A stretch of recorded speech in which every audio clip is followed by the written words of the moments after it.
僕らは宇宙のまで知らないゼロの弦の開くの全ては粒となり再生するそれなら途切れそうな意識もつなぎ止めてみせるよあの時間あの場所で君の時がもう一度始まる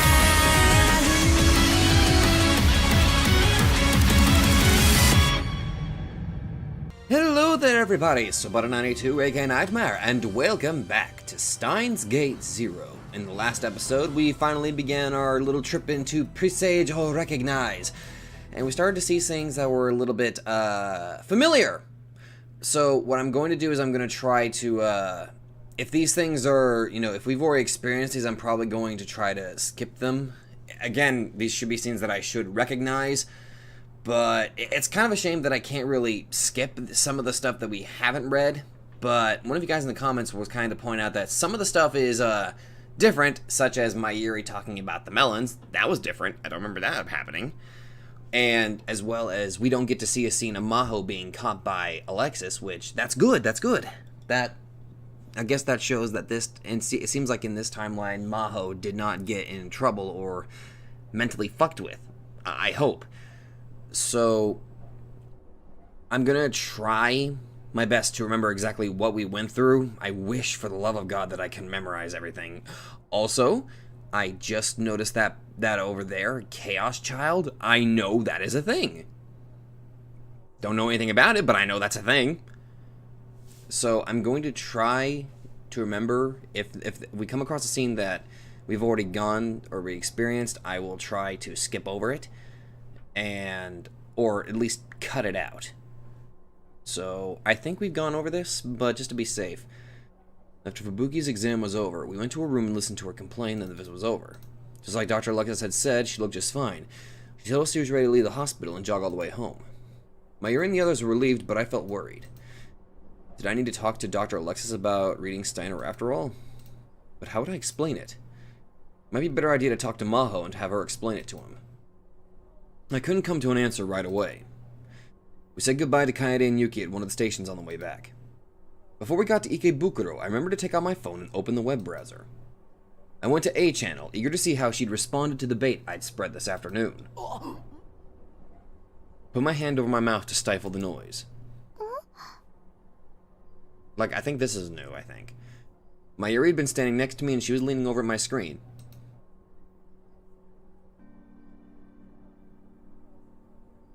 It was Fitzgerald and Lorentz who based their hypothesis off that experiment. Einstein himself said it had nothing to do with these theories. You don't even know that. How ignorant are you? I fished her up all right. I didn't think it would go this well. Timestamp was just from 30 minutes ago. I decided to respond immediately using the same name, Salieri's neighbor. You're the ignorant one. In a letter written before his death, Einstein said that he was aware of Michelson and Morley's experiment. I posted and then reloaded the thread. There was already a response from her. I know that. Duh. All he said was that he knew of the experiment. Obviously, Einstein used the Izao experiment and stellar aberration to come up with blah, blah, blah, blah, blah, blah. The time lag between the posts was just 21 seconds. It was kind of irritating to have her come after me so hard. It was as if she was insulting me as a person. Well, I was the only one who deliberately written in mistakes, so I should have expected it. You just can't let anyone else win, can you? I see you haven't changed a bit. Are you Mozart? The thread's other residents are probably confused. Everyone except for her. Mayuri had been watching our exchange and looked at me confused.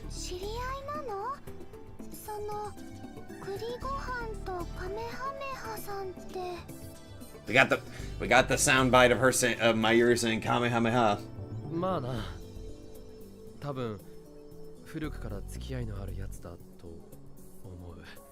Like, I'm pretty sure this is different. Now, then how would she reply to the nickname Salieri's neighbor and post I just wrote? I was curious, but there wasn't an immediate response like before. The train reached Ikebukuro Station. おかり着いたよ The train slid into the station and stopped. I reloaded the thread one more time before the doors opened, and there was a very short response from Kure Gohan and Kamehameha.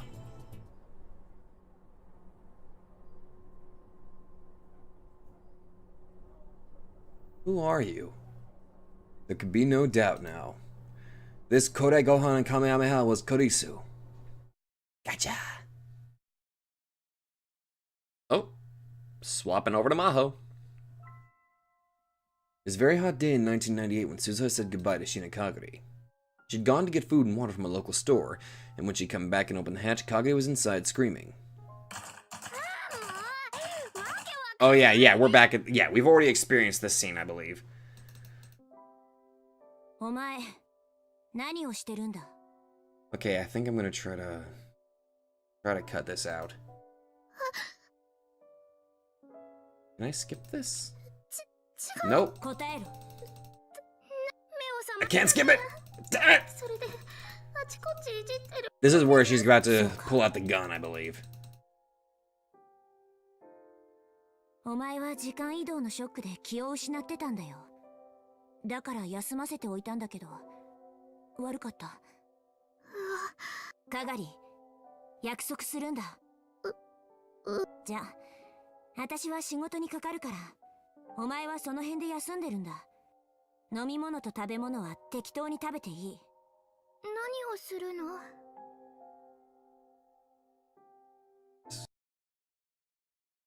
Okay, I think this might be different. Itaru was sitting at the computer next to Suzuha and talking into his monitor. The monitor was displaying a video chat screen. On the screen was a young girl dressed in the slovenly fashion. No, a proper, fully grown lady.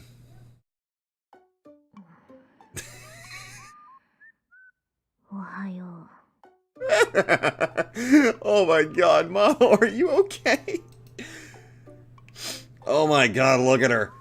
It was 8:30 p.m. at the Future Gadget Lab in Akihabara. Meanwhile, Victor Condria was an hour off from usual due to daylight savings time, and it was 7:30 a.m. ヒヤジョーさん、大丈夫? I don't think so. Look at her.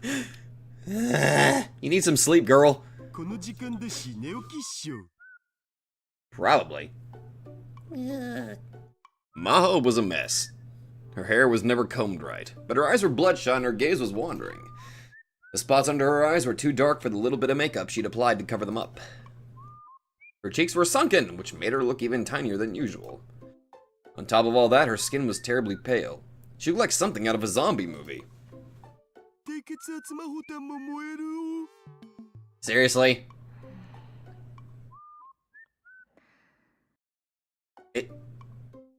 Maho, are you okay? Normally, she would have gotten upset at Itaru's joke, but either she'd gotten used to it, or simply given up, because she said nothing. Seriously.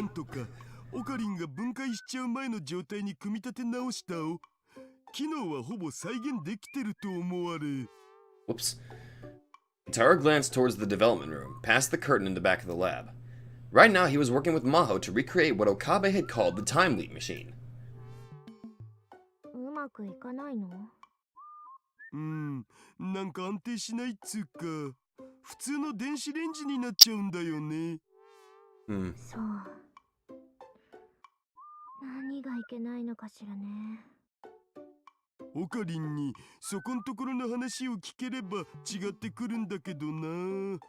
Yeah. 無理だよ。私たちがこんなことしているって知っただけで怒鳴り込んでくるよ。Yeah. おじさんは恐れているんだ。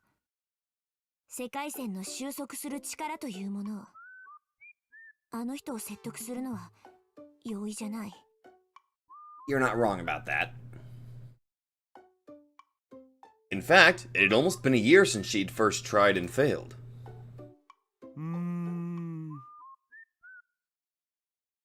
There was a moment of silence.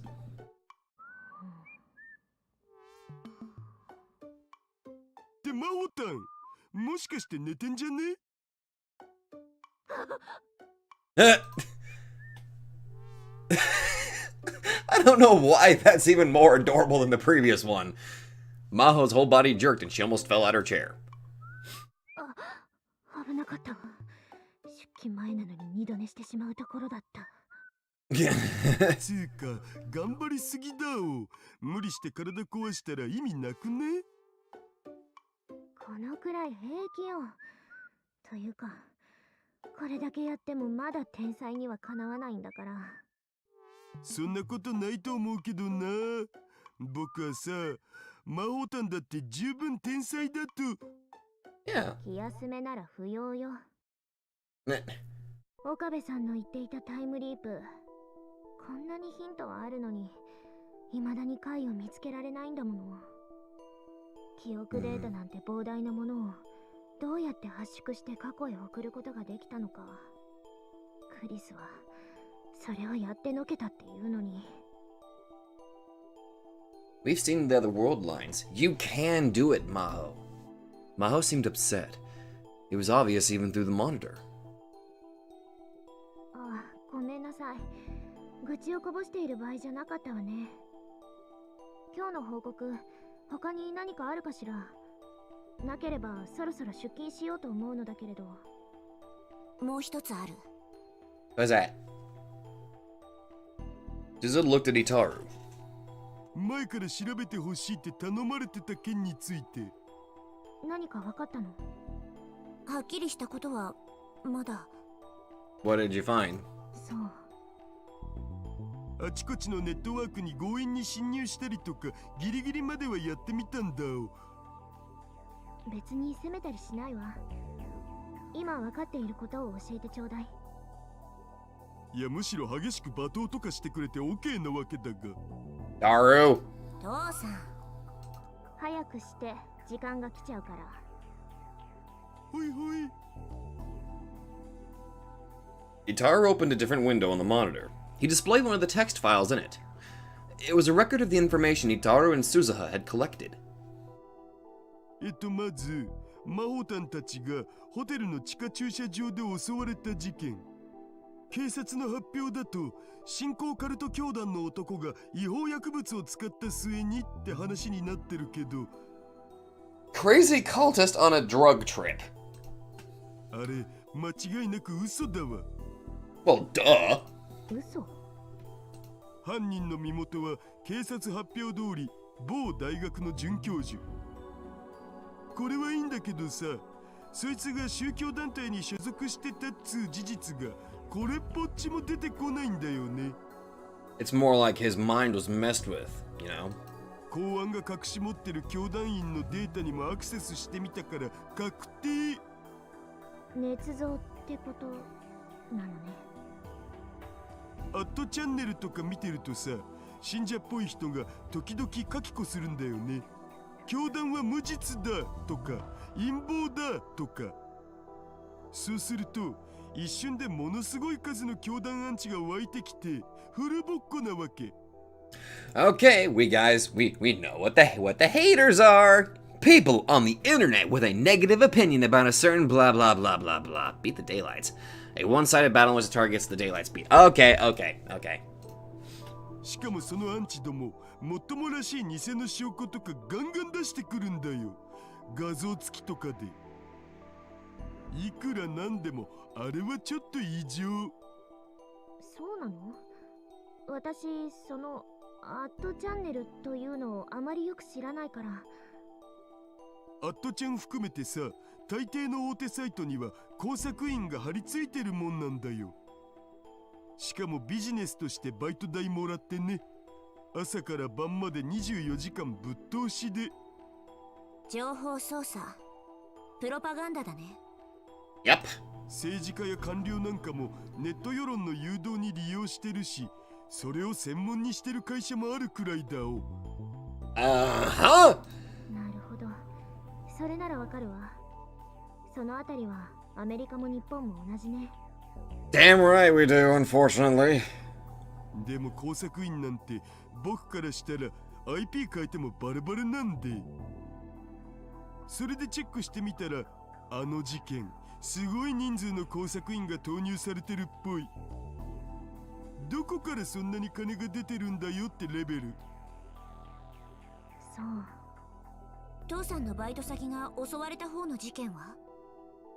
そっちも同じ。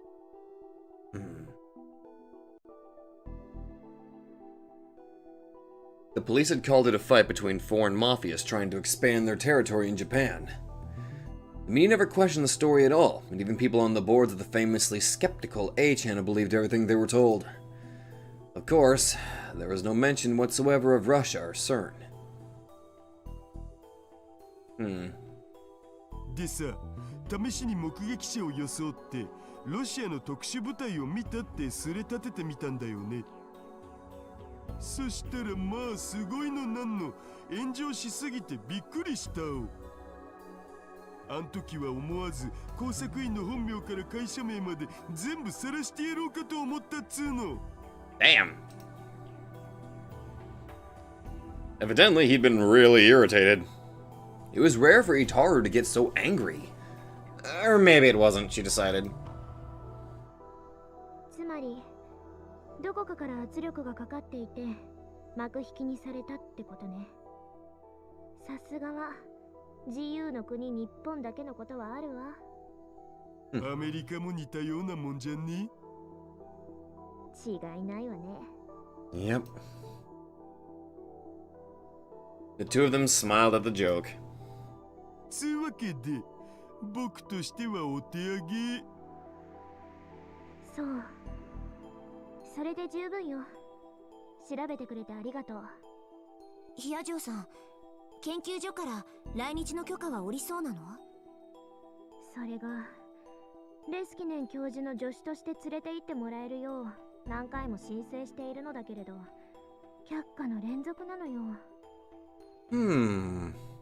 レスキネン教授は今こっちに来てるんだっけ？ええ、新型脳炎の調査でね。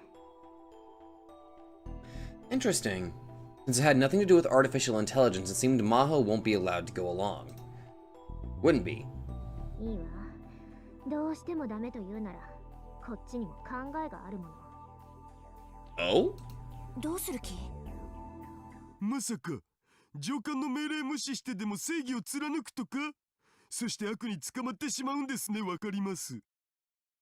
I did not need to know this. ねえねえマホタン、殺せって言ってみて。できればすごく悔しそうな顔で。You wanna die? は？父さん。Suza's hand went for her back pocket. させん。Itaru's shoulders slumped as he apologized.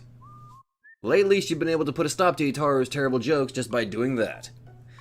She wasn't sure if it was a good thing or a bad thing that she knew exactly how to handle him.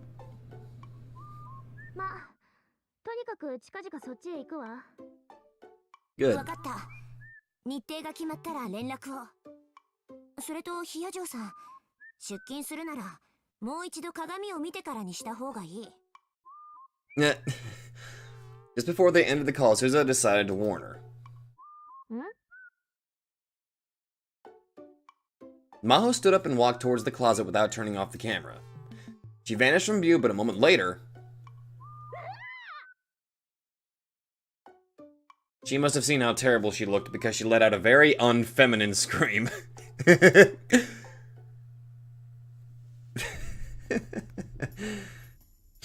They relaxed for a moment after turning off the video chat. Suza thought back to the time before she'd become a time traveler.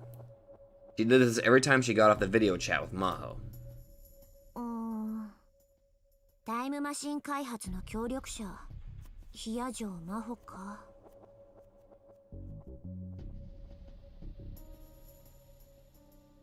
It was after Maho had gone back to America that she'd volunteered to help Suzuha and Itaru with the time machine. That meant that when Hashira Itaru completed the time machine 25 years from now, Hyajo Maho must have contributed in some way. But... あんまり未来のことを言うのはまずいんだけど、父さんの仲間にそんな名前の人いなかったんだよね。え、そうなん？ということはさ、どこかのタイミングで開発メンバーから抜けるってことなんじゃないかな。自分の意思なのか、それ以外の外的要因なのかはわからないけど、少なくとも開発の主要メンバーじゃなかったと思う。そうなのか。かなり頼もしい人だけどな。こんなことを言いたくはないけど、どこかのスパイという可能性もある。 Don't you dare say that! いくらなんでもマホタンに限ってそれはないよ。ごめん。でもそういう可能性もあるっていうことだけは頭に入れておいて。 I believe in Maho, damn it. 言ったでしょ、第三次世界大戦前の情報戦はもう始まってるんだ。どっちにしろマシンの秘密が無駄に漏れるのは困るよ。それだけは徹底するようちゃんと注意しておいてよね。で、この先のタイムマシン開発はどう進めていくつもり？やっぱオカリンの協力がないとな。結局そこなんだよね。オカリンおじさん、やっぱり無理なのかな。こうなったら力ずくで。 I don't think that's going to work. 前にそれしようとして失敗したのはどこの誰だっけ？ Daru has a point. Suza pursed her lips. Even with a gun in his face, Okabe Rentaro still wouldn't get in the time machine. To be honest, Suza was out of options. She stifled a sigh. Didn't do any good to let herself get down. そういえば母さんとはうまくやれてる？な？私そっちの方も心配なんだ。大丈夫？私が生まれてこなくなるような事態にならないよね。なんつうの？タイムマシンよりもなんだい？ Seriously, Daru. ちょっと。 Suza stormed over to Itaru. 困るよ父さん。パパ頑張るからね。いっつも口ばっかり。結局例の映画のチケットも無駄にしちゃったんでしょ？ Oh, I think we've already seen this, I believe. Oh yeah, now we got this all over again, didn't we? I think we're back in Okabe's now. When July came, the sun shone down even harder on eastern Japan. Summer was truly here. The news had been saying for days that the heat island effect might make this the hottest summer in years. And then on the first Sunday in July... Oh. The arrivals lobby at the international terminal of Narita Airport was filled with foreigners and Japanese passengers returning home.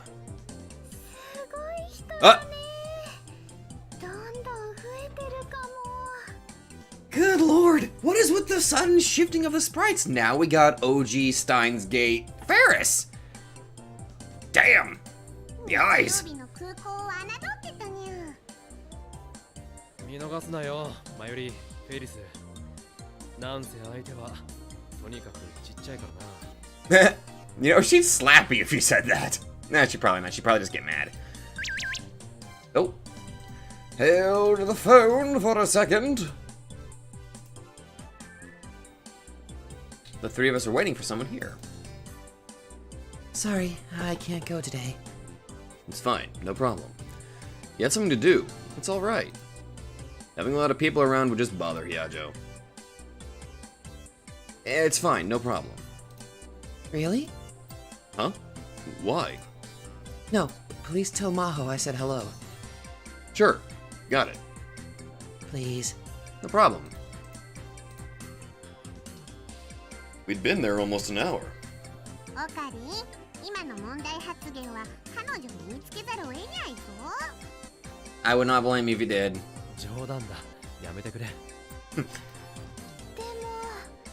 なかなか来ないね。 Wait, let's text her. Maho, where are you? No, wait, I wanna... Ah, dang it. Maho. Why can't I call you? Ah, damn it, I don't have Moeka's phone number. That's a shame. Oh well. やっぱりサプライズでこっそり出迎えようとしたのが間違いだったのかにゃ。せめて何時の便で到着するのかぐらいは聞いておくべきだったな。 Maybe she fell asleep? We hadn't told her that we were coming to greet her, and so all we knew was that she was arriving at Narita on an afternoon flight. If I'd had known we were going to have to wait so long, I would have tried to get the arrival time out of her. There was a stream of passengers flowing by us, but no sign of the person we were waiting for. Just as I was starting to wonder if we'd missed her because she was so small, she finally appeared. Or more precisely, I saw a giant travel suitcase rolling all by itself away from the gate. And from behind it, I heard a voice I recognized. まったくもうパスポートの偽造なんかしてないわ。なんなのよ。毎回どの国へ行ってもいちいち調べられて時間がかかって仕方ないわ。Ah, poor Mao.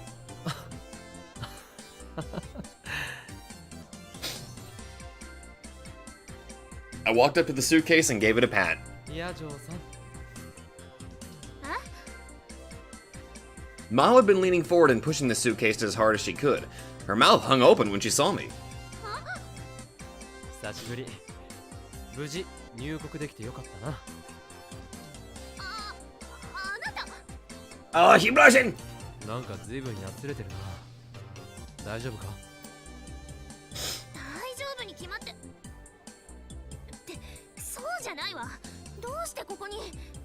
Waiting for you, of course. 今日の昼に来るって話してただろ。だから驚かせようと思って迎えに来たんだ。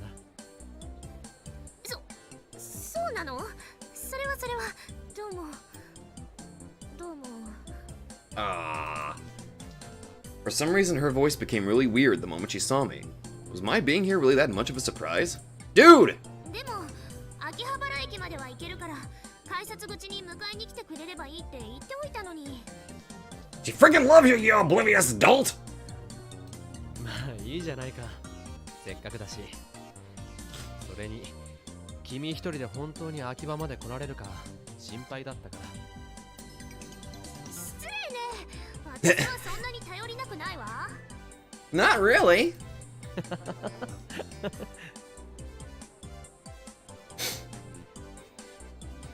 Mayuri and Ferris came up as well.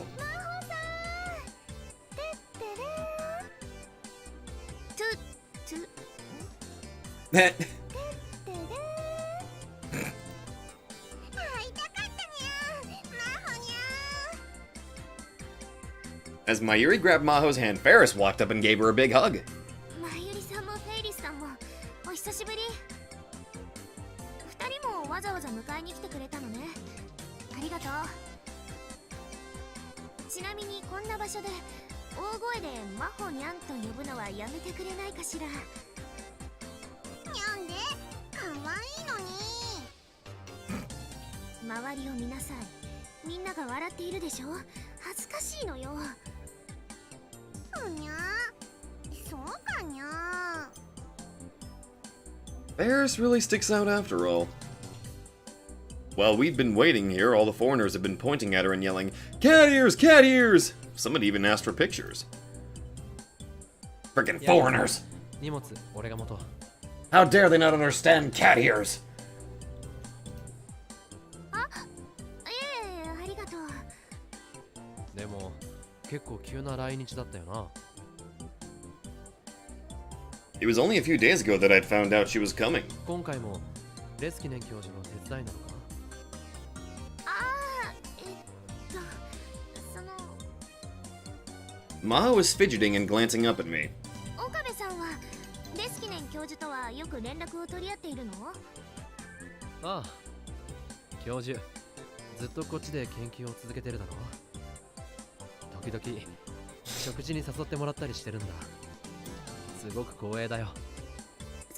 そう。まずいわね。ん？まずい？何が？ああ、いえ、こっちの話よ。She really was acting weird. She wasn't like this when I saw her last winter. Are you afraid that Alexis is basically telling me stuff about you? Was she tired from her trip? Or was seeing us here that much of a surprise? 今回は教授の手伝いではないの。沖縄の親類のところへ行く予定なのよ。せっかくだからその前に秋葉原にも寄ってみようかと思って。そうか、沖縄か。For a moment, the name of that place brought back visions of that nightmarish time, with happy music. After I collapsed on Christmas, I was sent to another world line where I'd spend a month linked to Okinawa. いいね沖縄。一度でいいから行ってみたいな。マユシーの学校は修学旅行は沖縄じゃないのにゃ。マユシーのところはね、北海道だったよ。フェイリスはハワイにゃ。海外だ。アロハ。Putting aside the girls and their talk of school trips, じゃあヒアジョーさんは東京にはそんなにいられないのか。残念だな。そうね、そういうことになるわね。秋葉原にいる間のホテルとかは決めてあるのかにゃ。まだよ。これから安いビジネスホテルでも探すつもり。だったらこのままフェイリスのお家に来るといいにゃ。この前のお部屋自由に使ってもらって構わないにゃ。でもそんなの悪いわ。またそうやって遠慮するんやから、フェイリスは大歓迎だにゃ。だけどそんなに甘えるわけには。だったらこれでどうかにゃ。お部屋を無償で貸し出す代わりにフェイリスのお店でほんのちょっとだけお手伝いしてもらうのにゃ。 friggin' Ma in a maid outfit? Good lord. お店？メイクインニャンニャンだね。まさかそれってあの猫耳のお店？ Oh, wait, Neon's. It's Neon Neon, not Neon Squared. What the hell's wrong with me? Why did nobody tell me this? You can't mean the place. Oh, whoops. その通りにゃ。この時期は猫耳メイドのみんなはコミマの準備でいろいろ忙しいのにゃ。お休み取りたいって泣きついてくるんだにゃ。つまり深刻な猫耳メイド不足なのにゃ。Ah, a travesty, apparently. というわけで、マフニャン、どうかにゃ。どうかにゃ。My Yuri, don't. お断りします。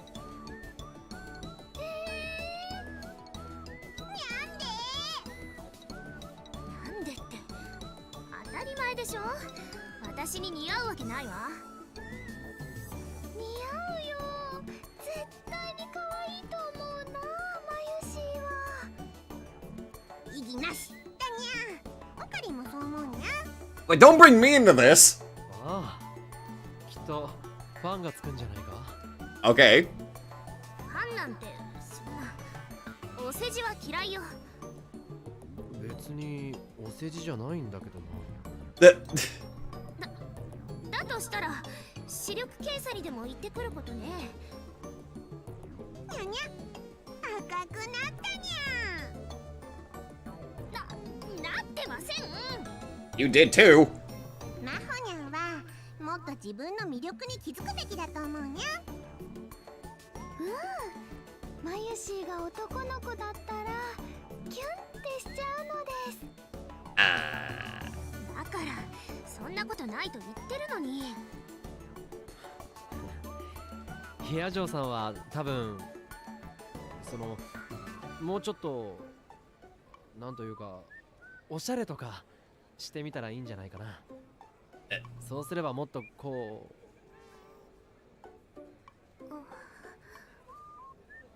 Choose your words carefully, Okabe. I was trying my best to sound encouraging, but just ended up sounding like a real jerk. Of course, she was annoyed. 私は今のままで十分よ。研究が第一なんだから。でもそれじゃあ好きな人とかできたらどうするのにゃ。相手に気持ちを伝えられなくて困っちゃうにゃ。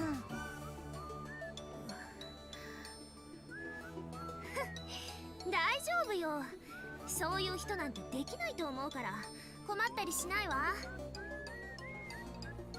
She gave a sigh that was a little too deliberate. ごめんなさい。時差ボケと飛行機の疲れでちょっと。わかるにゃ。時差ボケって結構辛いんだにゃ。 I imagine. リムジンを用意してあるからマフニャンは眠っていくといいにゃ。 Damn, you got a limo! Sweet! リムジン Paris had rented a white limo to pick up Maho. Sheesh, she really did go overboard.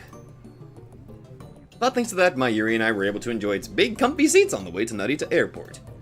なんならフェイリスが膝枕してあげるにゃ。 Ah. それともマユシーの膝がいいかな。マユシーはオッケーだよ。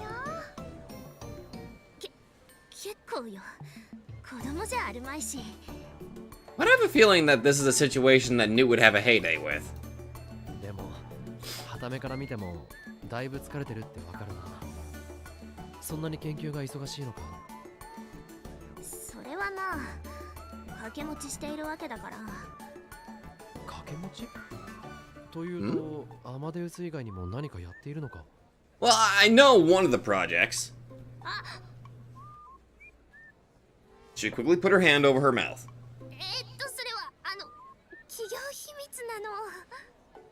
そうか。それは悪かった。 It was true that American university labs had a lot of stuff like that going on in there. I heard that there were a lot of industrial spies. If she wasn't careful about what she said, she might get fired or worse. It was a mistake on my part to even ask. そういえば、橋田さんは今日はどうしたの？あいつなら今日は人生をかけた大事な用があってな。人生をかけた？ Yep. ダル君は今デート中なんだよ。 Probably very unbelievable for you. Mao's shock was almost comical. 私本当に疲れているのね。ひどい幻聴を聞いたわ。いや、そう思うのも無理ないが。本当にデートなのです。信じられない。嘘でしょ。あの変態が。 Even Maho was calling him a pervert. Daru had said he was talking to Maho a lot too, and I could just imagine what their conversations were like. But actually, if Daru didn't do his best today, it would ruin the world's entire chain of causality. In that sense, Daru's date today was an event with universe-spanning implications. Please don't mess us up, Daru. Oh, back to Maho. Are you watching them date again? About half the seats at Go-Go Curry were full. It was Sunday, but it was also after 2 p.m., so the lunchtime rush was over. Suzuo was sitting at the restaurant's far edge, a baseball cap pulled down over her face. She was hiding her face with the cap, and carefully watching a couple sitting nearby. Same thing. A cheerful employee put down 2 giant silver plates or trays more accurately in front of them. Suzuo could see the other customers looking at them and whispering. The couple really stood out after all. The man was a giant who looked like he ate major curry all the time, but the woman was slim, pretty, and looked very kind. The combination of huge man and slim woman was unbalanced as a combination of pretty girl and major curry. The major curry was big, it was huge. This is a new from experience. This is totally what yeah. The massive silver trays were loaded with rice and curry and topped with 2 fried cutlets, fried shrimp, sausage, and a boiled egg, and a mound of cabbage. There were 2 or 3 times as much curry as you'd find in a normal dish, and the toppings were just as big. Even a growing young boy would find it hard to eat them all. If it shows the CG that I think it's going to be, then we've already experienced this. Suzuo was irritated. 一体なんで初デートの昼食がメジャーカレーなんだよ、父さん。 The Beauty and the Beast couple, okay. Let's skip shit! Okay, I think we're back to the normal stuff. Suzuo let go of Itaru's collar and moved over to the window. Below she saw a group of people she knew. Okabe Rentaro, Shina Mayuri, Ferris Nyanyan, And Hyajo Maho, too. ヒヤジョーさん、もう到着してたのか。でもなんでオカリンおじさんたちと一緒なんだろう。 And then she gave a start and turned back towards the room. まずいよ、それ出しっぱなし。 Zuza pointed towards the desk in the development room where the phone wave names interchange Unit 2 was sitting. あ、やばいやばい、覚醒。 Yeah, might want to hide that. オーキードーキー。 If nothing else, this meant that Hyajo Maho was coming to the future gadget lab. Suza hoped that this meant the work on the phone wave would get back on track. Oh. Vega and Altair. Oh, now we started. I was a little confused about this. Like, what the hell? What was recognizing presage? I was... Whoa! There was a small explosion in the room filled with smoke.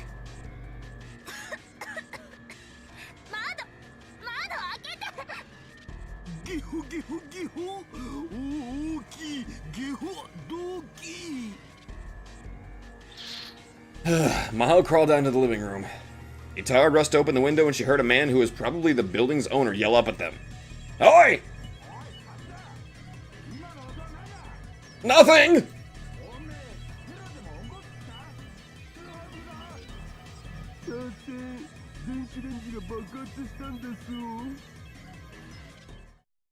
Itara poked his head out and apologized to the man below. It took a minute, but the owner was finally satisfied and the argument ended. それにしてもビビった。 As Itara wiped away the sweat, she saw that his face and clothes were both covered in soot. ビビったじゃないわよ。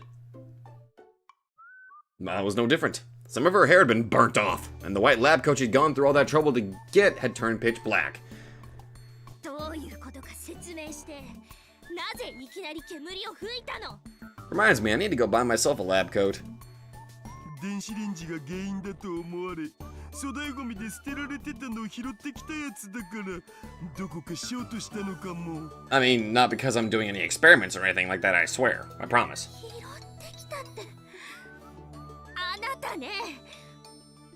私たちが作ろうとしているのは人類史に名を残すレベルの大発明なのよ。 And you grab a damn microwave from the dump? Daru! You complete nincompoop! The hell is wrong with you? なのになんで粗大ゴミを部品に使っているの？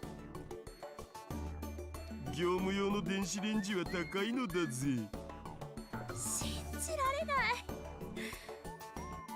私のクレジットカードを使ってもいいからなんとかしなさい。 Jeez. Mao didn't have that much money, but this was no time to be cheap. それは助かるよ。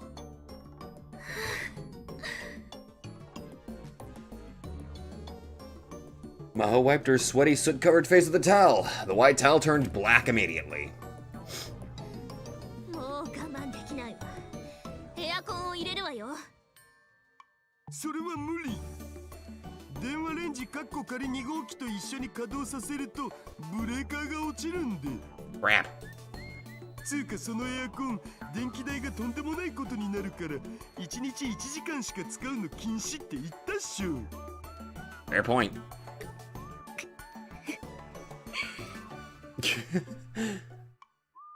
These working conditions were abysmal. Was Kurisu really able to create the time leap machine under these circumstances?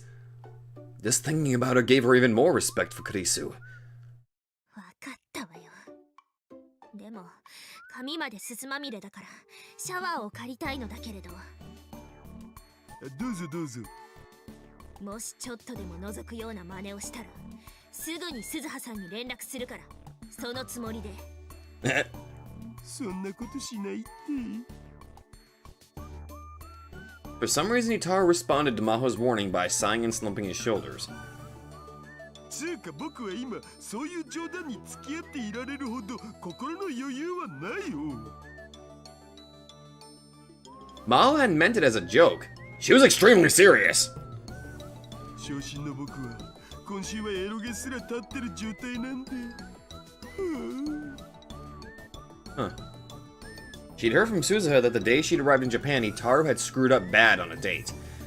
It was true that Itaru was a lot quieter than his usual self.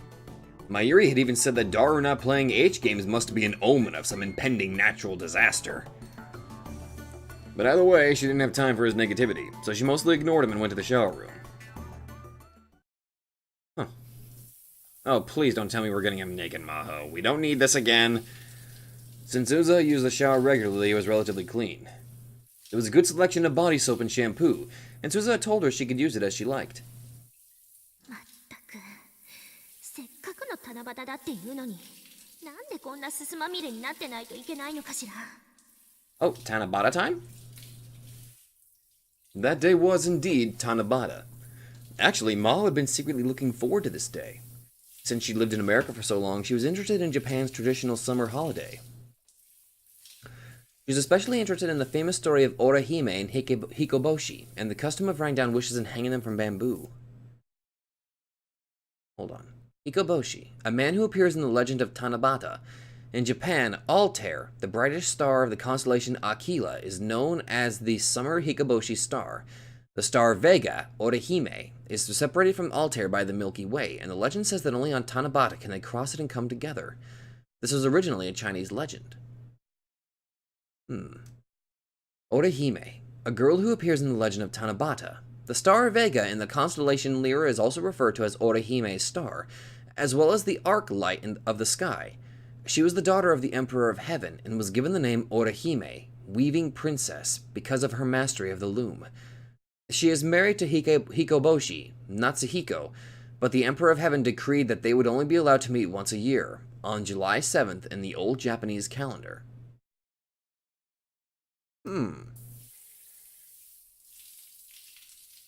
Since she was here, she sort of wanted to try writing down a wish too. She didn't want to bring it up herself because she didn't want anyone thinking of her as childish, but Mayuri, Ferris, and the other girls seemed like they'd want to do something like that. Part of her had hoped that they'd invite her too. That's why it hurt so much to be spending the hot summer afternoon in the lab with Itaru covered in soot.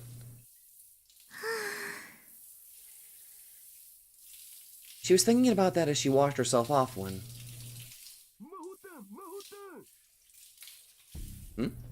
She could hear Itaru calling her from outside.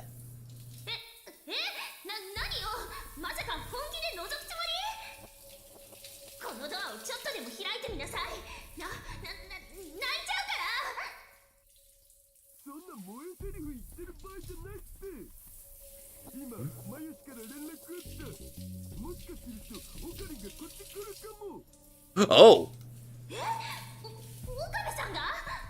Oh my. Maho's mind started to race. You might want to get yourself cleaned up or else he's going to see you naked again.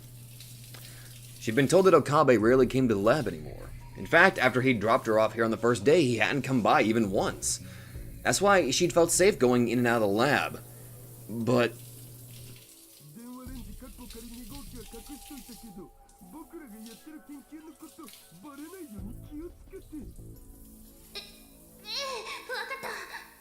yeah, he might get really upset.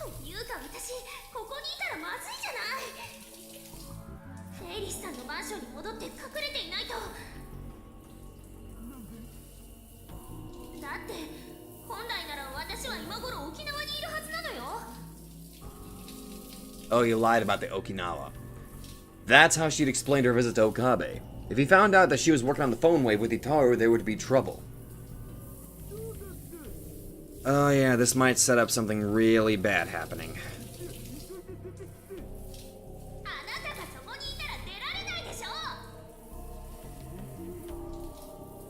Duh! After she was sure Itaru was gone, she quickly washed the bubbles from the body soap off of her body. Her long hair still wasn't dry, but there wasn't time for that. She wiped herself off with a towel and was about to leave the shower room when she heard the door open. Whoopsie. He was here already? She quickly shut the door to the shower room again. But then she looked down and saw that she was naked. Her clothes were lying on the floor past the door. Shit! There was no way she could get them without Okabe seeing her.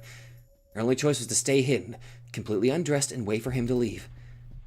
でもこんなのすごくなんていうかそわそわして落ち着かない。 Kind of is, isn't it? Oh! Back to Okabe. よう、ダル。Dar greeted me as I came inside the lab. He seemed to be in kind of a hurry. ああ、オカリンか。一人で来るなんて珍しいじゃん。The room smelled kind of like smoke. And someone must have been using the shower room because the smoky smell was mixed with the scent of soap. But whoever it was, it definitely wasn't Daru. His face and clothes were blackened with soot. I thought it might be Suzuha, but the lights in the shower room were turned off. 何してたんだ？お前真っ黒だぞ。ああ、これはこの前粗大ゴミの電子レンジを拾ってきたんだよね。で、さっきそれでコンビニ弁当を温めてたら爆発した。 That's what happens when you get a microwave from the garbage dump, you dingbat! 爆発って、大丈夫か？ブラウン氏に怒られた。あまり目をつけられるなよ。いつ追い出されるかわからないんだから。そんなことになれば、お前はともかく、鈴葉は行くところがなくなるだろう。そうだね。で、今日はどうしたん？マヨシなら来てないけど。お前に話があるんだ。朗報だぞ。ん？だが断る。まだ何も言ってないだろう。オカリンの持ってきた話がまともだったことなんて一度もないんで。Fair point. まあ聞けって。昨日の夜さ、レスキネン教授と食事に行ったんだ。それで留学の話になったんだけど。Oh. ああ、またその話か。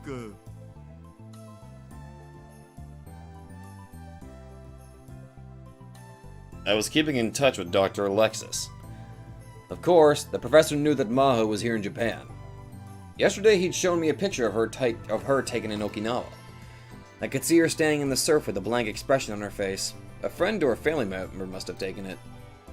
Dr. Alexis had been really nice to me, and I talked to him a lot about going to Victorchondria.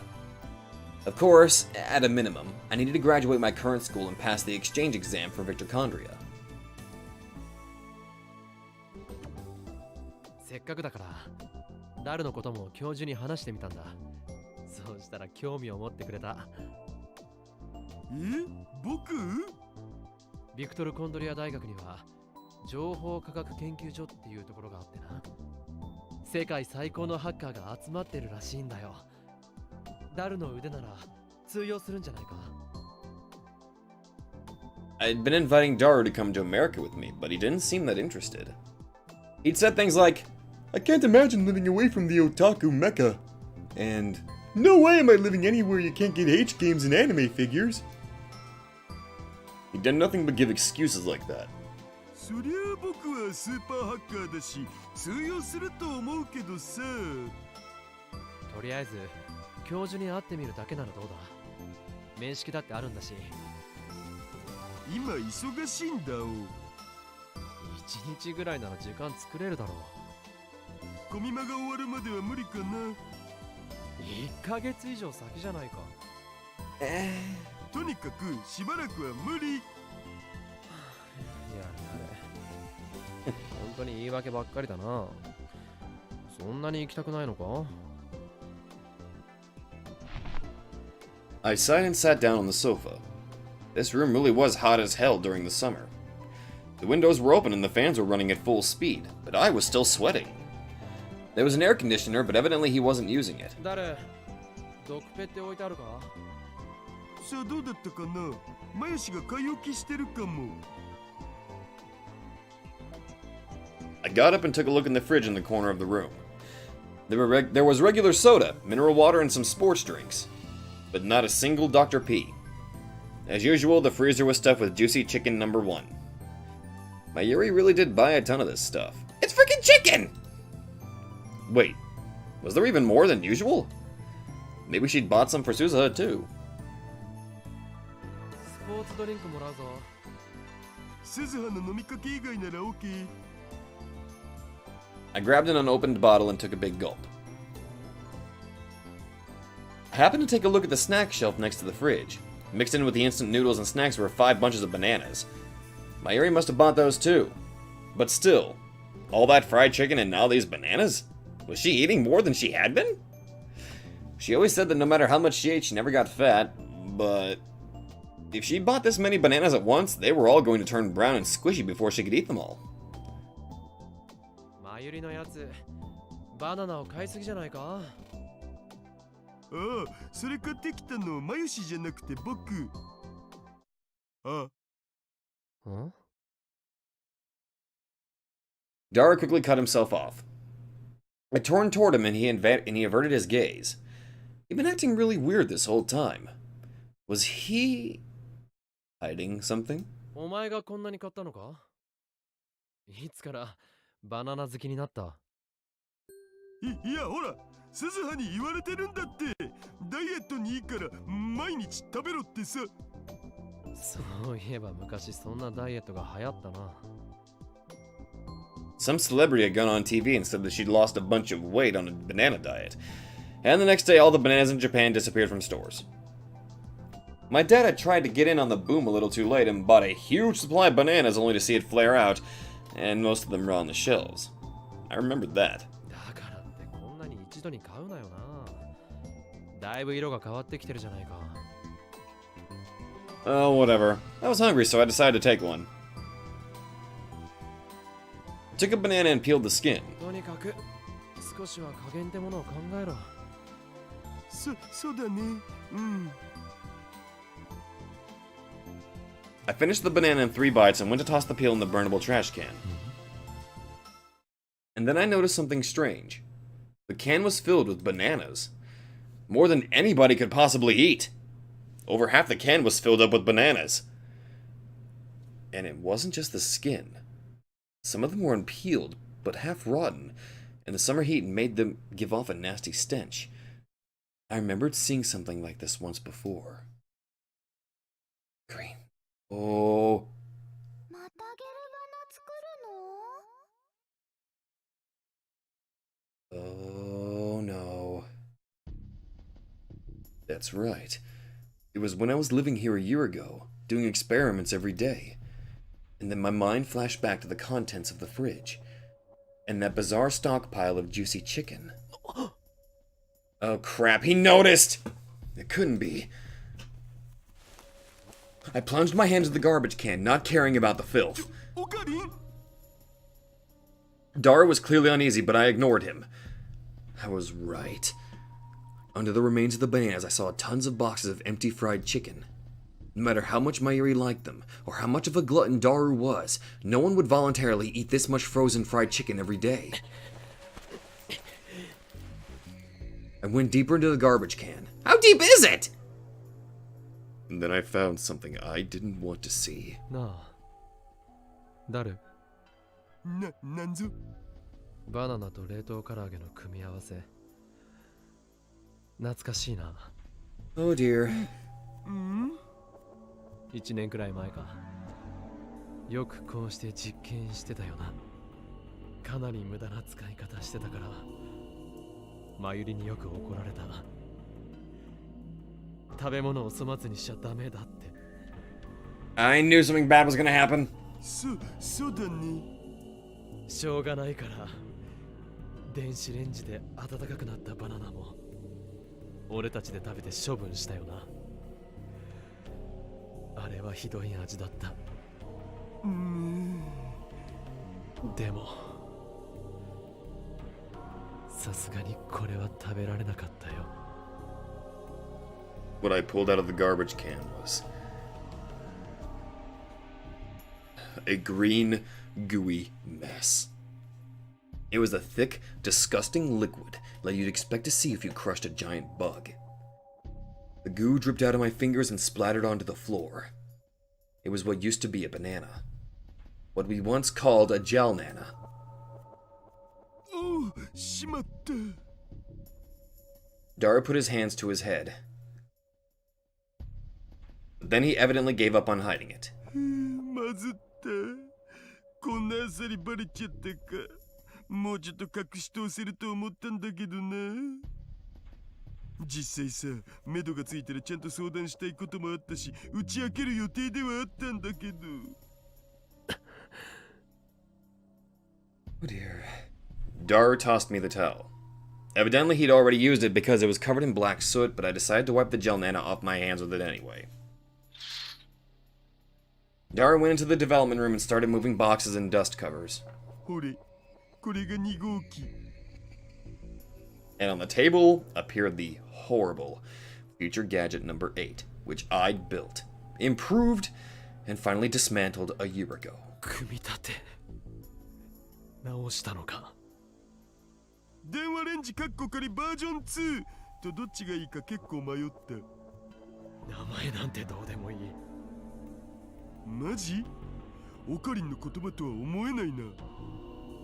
どの未来ガジェットもさ、円卓会議やって大騒ぎして名前決めたじゃん。黒歴史だろう。そう？ Daru was looking at the dust-covered future gadgets that were sitting on the shelf of the development room. There was something like fondness in his gaze. Why the hell was he acting like this? Did he think of that nightmare as some kind of happy, youthful memory? I was about to tell him to go screw himself, but held it in. お前、俺が言ったことを忘れたのか。これは危険だ。俺たちが持っていて一種のものじゃない。うん。けどさ、僕未来でタイムマシン作らないといけないんだよね。そうするとやっぱこいつを研究することがその第一歩だと思うわけ。誰I gave up on trying to hold it back. I got up in his face and yelled at him. 何度も話したよな。こいつのせいで何が起こったのか。こいつのせいで俺がどんな体験をしたのか。これを作ったことでマユリは殺されるんだ。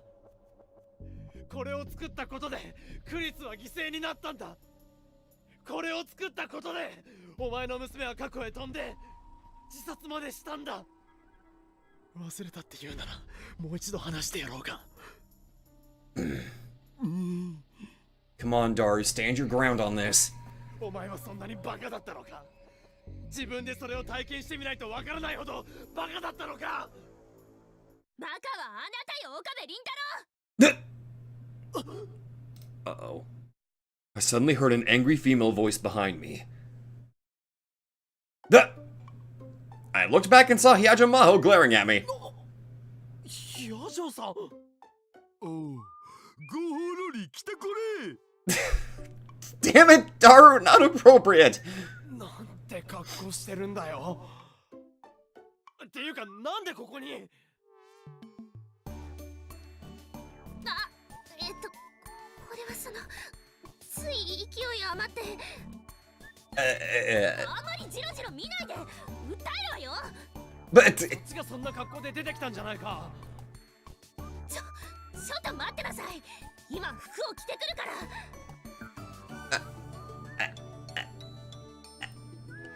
ら。Okay. Maho quickly went back into the shower room and came out dressed a moment later. 失礼、待たせたわ。 Oh, no problem. Sorry. もしかして俺が来た時から隠れてたのか。私のことはどうでもいいでしょ。レスキネン教授に送った沖縄での写真はわざわざ捏造したのか。 Oh god. Both the professor and I were completely taken in by that picture of her standing on that Okinawan beach. But it seemed we'd both been tricked. It was well made enough that Daru must have been involved. 君の来日の目的は沖縄じゃなかったというわけだ。ええ、そうよ。あなたが電話レンジカッコ仮なんていうセンスのない名前をつけたそのマシンのために来たの。君にも説明したはずだ。Dメールによって一体何が引き起こされたのかを。それをまた繰り返すつもりか。違うわ。何が違う？ D メールを送ればそれはエシュロンに補足され、世界線は今のベータから再びアルファに戻ってしまうんだ。 An advanced communication monitoring system said by conspiracy theorists to be owned by the US government. It said that the system is operated by America's National Security Agency, NSA, but the US government has never publicly admitted to its existence, and no proof of it has ever been found. Participating countries supposedly include America, England, Canada, Australia, and New Zealand. France is not included among them. Japan is what's called a third party, which receives information in exchange for putting an echelon receiving station in their country. It is rumored that the Elephant Cage, a massive antenna array found at the Misawa Air Base in Aomori, is actually part of Echelon. It supposedly intercepts a wide variety of messages, from military traffic to individual cell phones, all of which is stored and monitored. そうしたらマユリはまた死ぬ。何度やっても助けられない。永遠に死に続ける。 And then I had a terrifying thought and stared directly into Maho's eyes. No way. She of all people couldn't possibly. I trusted Maho completely, and I didn't want to believe that she was capable of it. But the terrible machine that I just confronted had drained me of any kind of rationality. A flashback felt like it was going to hit me any second. Images of Kurisu and Mayuri's death were flashing through my mind. And so I said something I never should have said. 君はまさか世界線をアルファに戻したいのか？え？クリスが生きていてマユリが死んでいる世界を望むのか？この野郎！ Jeez, Daru, I wasn't expecting that. Also, drastic voice change. There was an impact on my cheek, and a loud sound in my ears. The next thing I knew, I was lying on the ground face up. It was a while before I understood what had happened. The left half of my face felt like it was on fire. I was punched? By Daru? I'd known him for 5 years, and this was the first time anything like that had happened.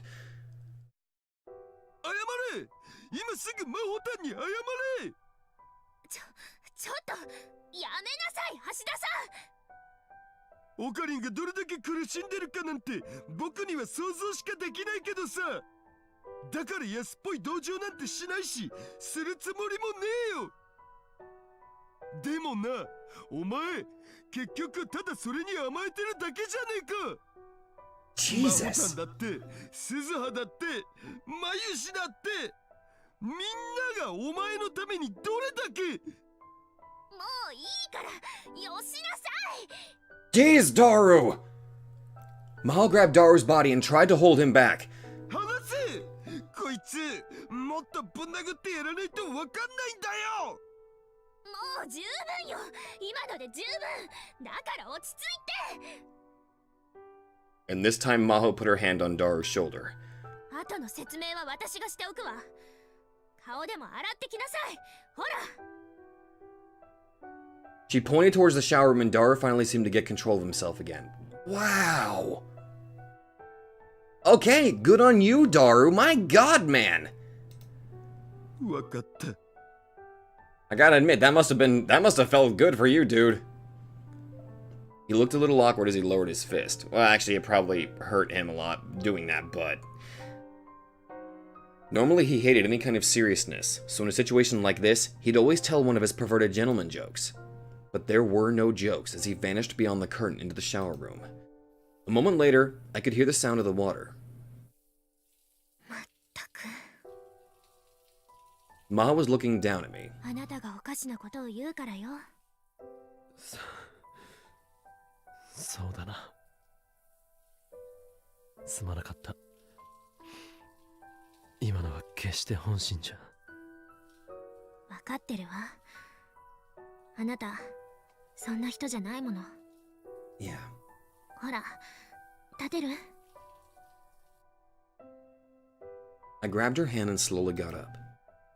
I'd taken a solid hit when I wasn't expecting it, and so my head was still a little dizzy. 今のは聞いた。普段優しいやつが怒ると聞くな。Mm-hmm. そうね。しかも自分のためじゃなく他の誰かのために怒れる人は素敵だと思う。少しだけ見直したわ。Mao seemed a bit happy as she looked toward the shower room. 見直したのは少しだけなのか。だって私への言動がいつもセクハラばっかりだもの。もしかしたら君のことが好きになったのかもしれないぞ。Nah. 子供がよくやるだろう。好きな子に意地悪するとか、あれと同じだ。あいつ頭の中子供だからな。 They do? I never really understood that concept, honestly. I always hear about that in media, but it never really made sense to my brain. 冗談じゃないわ。鈴葉さんを私の娘にしたいわけ？ But then again, a large amount of societal norms don't make sense to my brain. Even today. それはまずいな。 Oh, I agree, that would be bad. I chuckled a bit, but quickly stopped and turned to face Maho. The difference between our heights was so great that I was looking down on her. 俺の主観で言えば、この世界はクリスの選択のおかげで存在してるんだ。クリスがいたからマイリは無事でいられる。幸せに暮らしていられる。 Yeah, until the Third World War starts. それを俺も守らなくちゃいけない。君は科学者だ。俺なんかよりずっと優れた頭脳の持ち主だ。だから理解できるだろう、この世界の摂理を。ええ。 Maho quietly nodded. それは言ってみれば神みたいなものなんだよ。神に人間が挑むなんて無謀だったんだ。なのに俺はそれに何回も何十回も何百回も挑んで、全てが失敗に終わった。無駄だったんだ。Amedaze. 人の傲慢を神は決して許さない。 Zenzen dameda. そうね。 Maho was looking out the window. It was as if she was thinking back to her homeland and ancestors. 神というのは私の祖国やあるいは沖縄の人たちの間でもポピュラーな存在として信じられているわ。私も祖父母や父母からその素敵な考えを教えられてきた。科学に身を捧げるものではあるけれど、決して神を侮ったりはしない。それなら。 Maho shook her head a little and looked up at me with a piercing gaze. けどね、あなたが盛んに口にする神はそれとは全く違う。 Her words were sharp, with no room for disagreement. 世界の摂理ですって。そんなものはただこの世界を構築している数式に過ぎないわ。神なんて立派なものは介在していないし、私たちに解が導けない道理はないのよ。 I was about to respond, but before I could, Maho went inside the development room. I had no choice but to follow her. D メールとエシュロンとの因果、それによる危険性については十分認識しているわ。安心しなさい。 D メールは今の時点では封印してある。あなたの懸念しているような事態は起こらないし、私が絶対に起こさせない。アルファ世界線に戻させたりもしない。もちろん D メールの危険を回避する方法もエシュロンを無効化する策も橋田さんと検討中よ。ただ今はその検証にリソースを割くより先にやらなくてはならないことがあるの。個人的にもね。 Maho tapped the top of the phone wave unit 02. 今私たちが研究しているのはクリスが成し遂げたというタイムリープの方。じゃあタイムリープしかできないのか、それ。そういうことになるわね。 She was right. I was looking at a time leap machine, not the phone wave, name subject to change. I could tell that they'd recreated all the improvements that Kurisu had made to the phone wave. The most obvious was the PC and monitor that were connected to the microwave. And connected to the PC was a headset and what looked like a cord covered in electrodes. In this world line, only I knew the details of how the time leap machine was set up, and I hadn't told Daru or Maho about them. In other words, with only some small hints, Maho had managed to create the same thing as Kurisu. 正直なところ、とても悔しいわ。悔しい。研究すればするほど、やっぱり私はクリスにはなれないって思い知らされるのよ。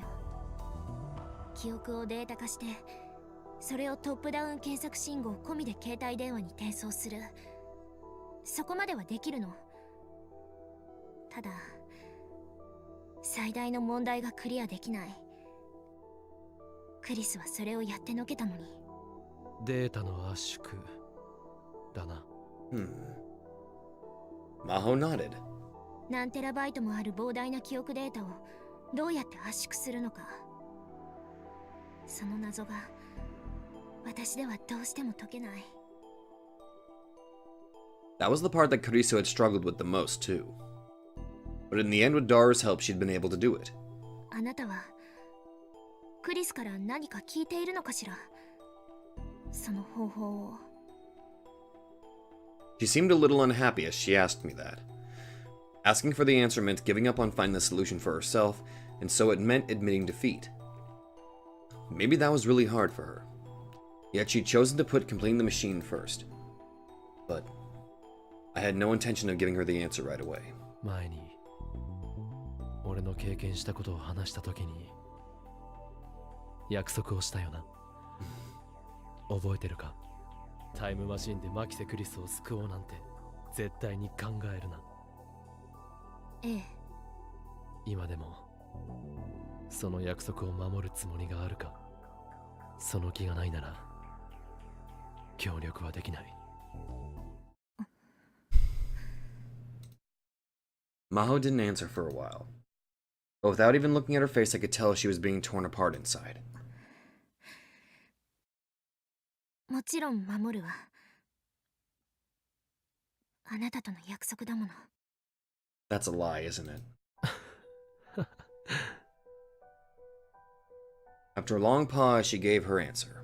I couldn't help but laugh. 君は嘘が下手だな。そんな顔をしていたらすぐにバレる。話は終わったな。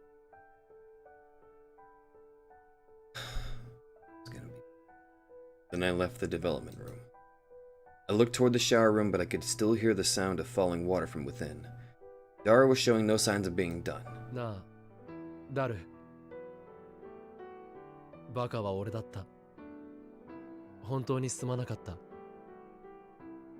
I spoke, but there was no answer. Maybe he hadn't heard me. It seemed better for both of us if I apologized tomorrow. また明日来るから。That was all I said as I headed towards the door. 岡部さん。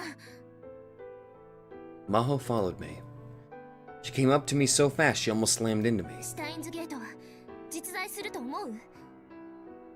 まゆりさんが死ぬことなく、そしてクリスも犠牲にならない、そんな狭間の世界線があると思う？それを目指した俺の顛末を知りたいなら鈴葉に聞くといい。結局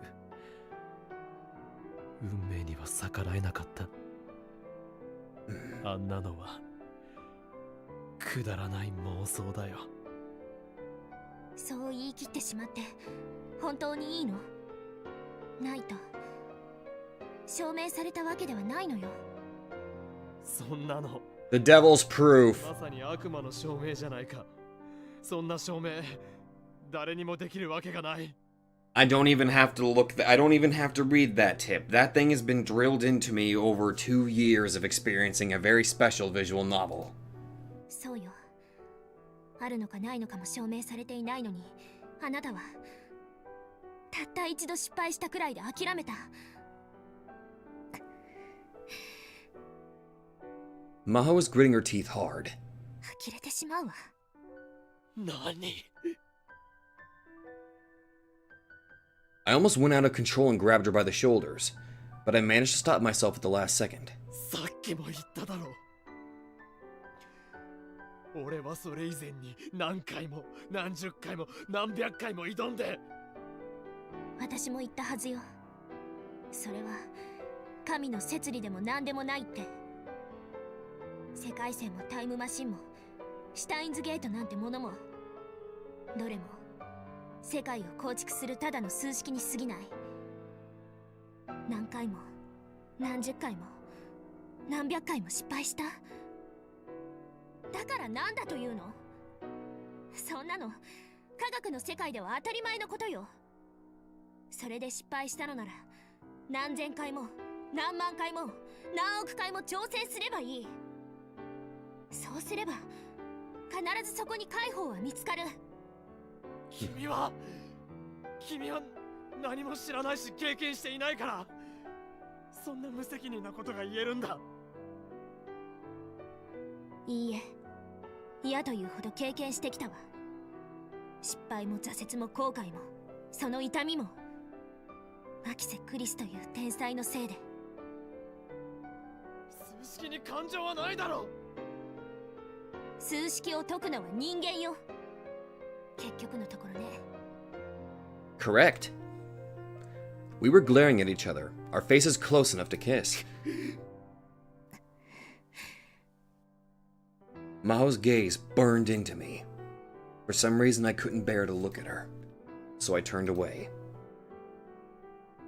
I turned around without saying a word and tried to head out the door, but she grabbed the hem of my shirt and stopped me. I didn't expect that. まだ何か用か。I turned around, annoyed. A moment ago, her expression had been so fierce, but now she simply wore a sad smile. It was so different that, for a moment, I thought I'd jumped world lines. Maho whispered to me. あなたこそ嘘が下手ね。嘘。Was I lying? Put my hands up to my face, trying to figure out what she meant. But that didn't tell me what kind of look I had on my face, of course, so I simply stood there confused. 嘘ってなんだ。俺は嘘なんてついてない。橋田さんに聞いたんだけど、1年前のあなたってタイムマシンに関しては取り付く島もなかったんですってね。シュタインズゲートの話なんてそれこそ論外。口にするのもはばかられるほどだったって。一体何を言って。でも今は違うわ。だってあなたのその顔、私が以前よくしていた顔と同じだもの。クリスに実証実験で負けて、論文の評価でも負けて、名声でも負け続けて、落ち込んでもうダメだって思って。けどいつも最後は鏡を見て自分を叱りつけたのよ。Maho pointed to her own heart with her index finger. 挑戦するのを諦めたら終わり。そうしたら永遠に勝つことはできないってね。Then she pointed it at my left breast. 今のあなたはその時の私と同じ顔よ。心の奥の奥ではまだリベンジする気でいる。自分をこんな惨めな男へと貶めたシュタインズゲートに。 Me? I still hadn't given up? 違う。そんなことはない。違わないわ。あなたってね、ほんと私にそっくり。まるで胸像みたい。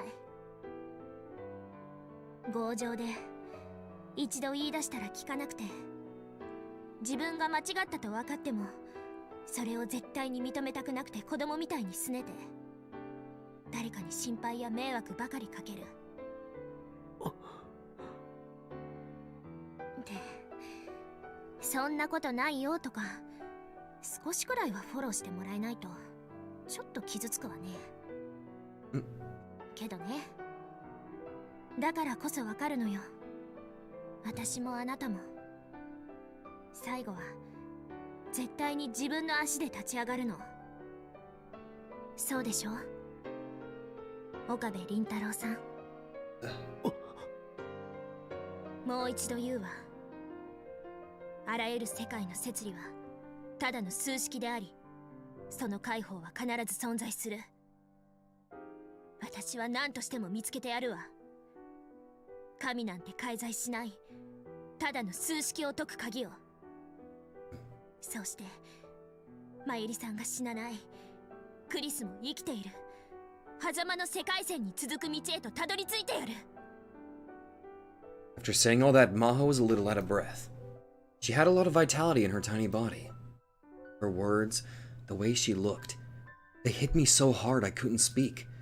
で、あなたはどうするの？岡部所長、ここはあなたのラボなのでしょ？いつまでも所長不在では話にならないのだけれど。 Come on, Okabe. 俺は Way to kill the mood! And then I got a Ryan message. Huh? Big trouble. What do I do? Mayuri, I just happened to pass by her, and she was running away crying. I've never seen her so sad. What? Mayuri was crying? I could tell that something bad was going on. When she saw my shock, Maho looked over at the phone too. She was crying. What happened? I don't know. I just happened to run into her, so I said hi, and she was crying. I was really surprised, but when I asked what was going on, she was really upset. She said that it was her fault Kurisu had died, and that's why you were suffering. What? Wait a minute, this time it wasn't Maho who told her that? Who the fuck told her that? She said she should have died instead. And then she ran away. I ran after her, but I lost her. What do I do, Okabe? What do I do? What? I looked at Maho. まさか聞かれてたのか、今の話。そういえば Dar would come out of the shower room at some point and was standing right behind me. オカリンがラボに来るって知らせてくれたのマヨシだ。マヨシもここに向かってる途中だって言ってた。Then that meant there was a good chance she did. そんな。 Oh no! Oh no! I felt like my knees were going to give out. Mayuri existed in this world line because of Kurisu's sacrifice. And that was the one thing that Mayuri could never find out. Me, Daru, Suzuha, Ferris, Maho, everyone who knew the truth had kept it from her. I needed to find her. I needed to find Mayuri. I couldn't let her be alone right now. I ran out of the lab.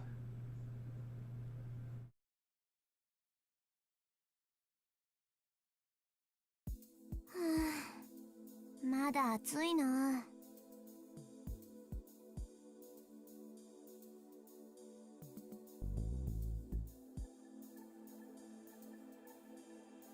Okay, this might be a bit of a problem, but I don't think I've got time to record anymore, so I need to go. Thank you guys so much for watching. I'm sorry, I just... Oh, this is really bad.